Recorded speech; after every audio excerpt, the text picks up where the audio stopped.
Fala pessoal, tudo bom? Professor Bruno Amorim aqui falando, e a proposta de hoje é a gente avaliar o agachamento, fazer uma avaliação funcional do exercício de agachamento. Agachamento é um exercício que todo mundo faz, todo mundo na academia quer agachar, todos os personagens prescrevem agachamento, todo professor prescreve agachamento, mas será que a gente está agachando correto, de forma adequada? Será que aquele agachamento é o melhor que eu tenho que fazer? Então a proposta de hoje é a gente avaliar o exercício de agachamento. Para isso eu vou contar com a ajuda de Li. Li trabalha aqui conosco, é nossa aluna, treina aqui com a gente, né? E vou usar alguns materiais como recurso. A gente vai usar uma caixa de 30 centímetros e uma medicine ball para dar o contrapeso do exercício e facilitar na execução do exercício do nosso aluno. A partir daí a gente consegue avaliar, enxergar alguns pontos importantes dentro do agachamento. Então, outra coisa bem importante é que para avaliar o agachamento eu preciso olhar ele de duas formas. Primeiro, como vocês estão enxergando a gente, que é de frente para o seu aluno, e a segunda forma é lateral ao seu aluno, ou seja, no plano frontal e sagital. São as duas melhores formas de avaliar o nosso aluno. Então, para a gente iniciar esse processo, eu vou pedir para ali ficar de frente para a caixa. Vou dar a medicine ball a ela e é importante explicar para o seu aluno o seguinte: toda vez que ele agachar, ou seja, tentar tocar na caixa, ele vai jogar a medicine ball para frente e aí ela vai ter a ação de contrapeso. Se a medicine ball ficar aqui no peito, né, não vai exercer tão bem essa ação de contrapeso. Então é necessário que essa medicine ball esteja na frente todas as vezes que ela agachar. Agachou a medicine ball na frente, voltou, recolhe a medicine ball para o seu peito. Então ele vai fazer 5 repetições para a gente olhar e avaliar o agachamento dela. Vamos lá, pode ir, vai lá.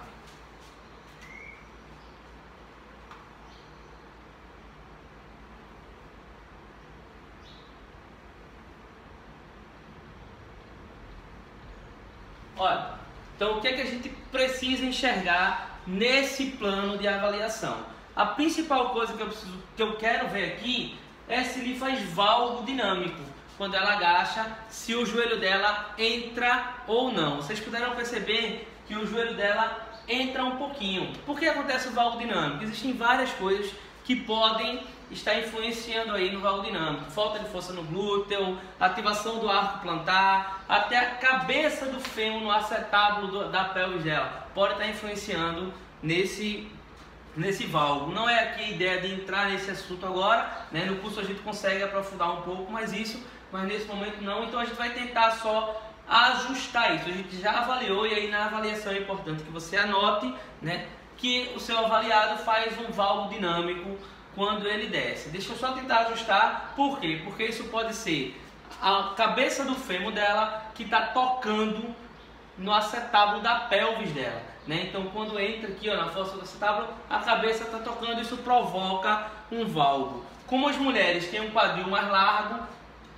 é muito provável que isso aconteça. Vamos tentar entender. Lito, vai afastar um pouquinho as tuas pernas e abrir um pouquinho os teus pés, né? Abre um pouquinho os teus pés.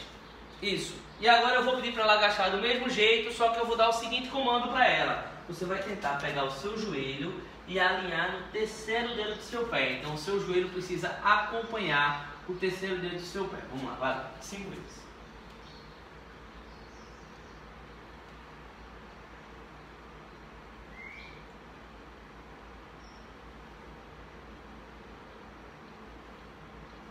E aí, como foi?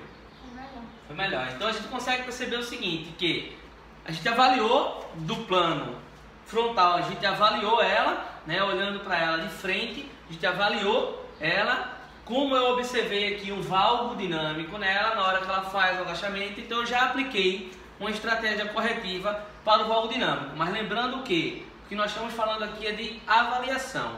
Na avaliação, a gente já vai colocar lá que ela faz um valgo dinâmico na hora que ela agacha, certo? Vendo por este plano. Então eu vou mudar o plano, porque nesse plano, né, o que a gente quer enxergar de verdade é se ela faz ou não o valgo dinâmico. Eu vou mudar o plano da caixa.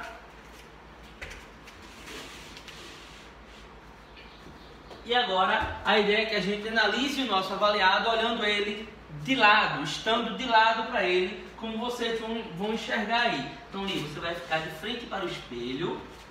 Isso, naquela mesma abertura lá que você não produz o valgo, eu já vou pedir para ela não produzir o valgo, né? Por quê? Porque como estamos numa aula, né, ela não treinou hoje, né, e ela pode se lesionar, então eu prefiro já manter a estratégia corretiva do valgo. E aí ela vai fazer mais 5 agachamentos. Antes dela fazer, eu já vou explicar o que a gente quer enxergar aqui. Primeiro, a gente quer enxergar se o tronco dela vai ficar paralelo à tíbia dela na hora que ela agachar. Se vai existir uma linha do tronco dela com a tíbia aqui, ó, na hora que ela agachar. Eu preciso analisar isso para saber se ela faz o agachamento, né, como um padrão de dominância de joelho. Isso é importante para entender a dorsiflexão do tornozelo dela lá embaixo. Muitas vezes você não consegue agachar por uma falta de dorsiflexão do tornozelo. Então, essa é uma das coisas que eu vou ver. A segunda coisa é a profundidade do agachamento dela, se ela consegue chegar com o fêmur paralelo ao solo,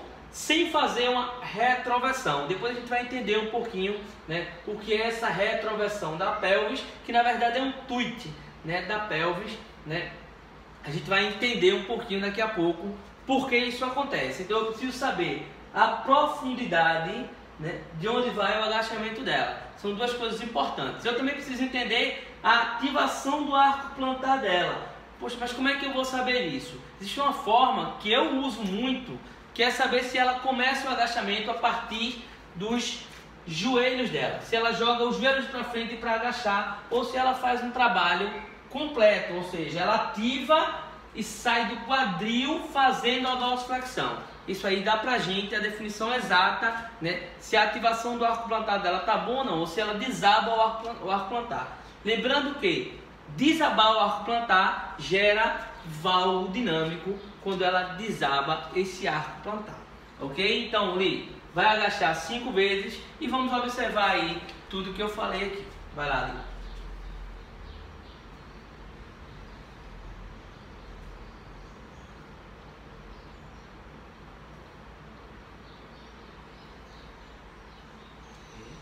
Bom, o que a gente conseguiu perceber na avaliação do agachamento de Li aí? A primeira coisa, ela não tem uma boa profundidade de agachamento, apesar dela não fazer a retroversão, mas ela não tem mobilidade suficiente no quadril para chegar a uma boa profundidade do agachamento. Essa é a primeira coisa. Então, a gente usaria duas estratégias aqui, né? A primeira, trabalhar a mobilidade de quadril com ela em vários planos, né? A gente trabalhar a mobilidade de quadril com ela. A segunda, trabalhar a dorsiflexão dela, né? Para ajudar também em ela ir mais à frente com o joelho. Lembrando que ir mais à frente com o joelho significa ativar mais o quadríceps e uma maior, muito maior na verdade, compressão fêmuro-patelar, né? Então a sua patela vai comprimir mais no seu fêmur e vai criar uma pressão maior.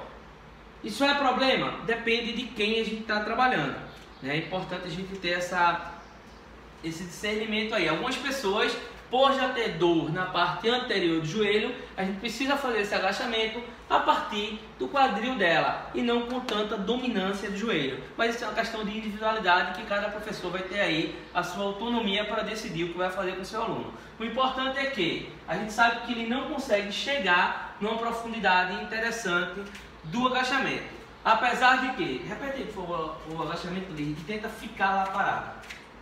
Tenta ficar parado. A gente consegue perceber aqui, ó, que existe de fato um alinhamento do tronco com a tíbia dela. Esse alinhamento, ele existe. Ela não está provocando valgo. Pode subir isso, não? Ela não está provocando valgo, porque a gente já fez aquela estratégia corretiva do valgo, mas ela não consegue uma profundidade muito boa, né? Se ela fizesse uma retroversão aí, eu ia limitar a altura do agachamento dela. Então eu iria colocar a caixa, faz umas 3 repetições ali. Vai lá.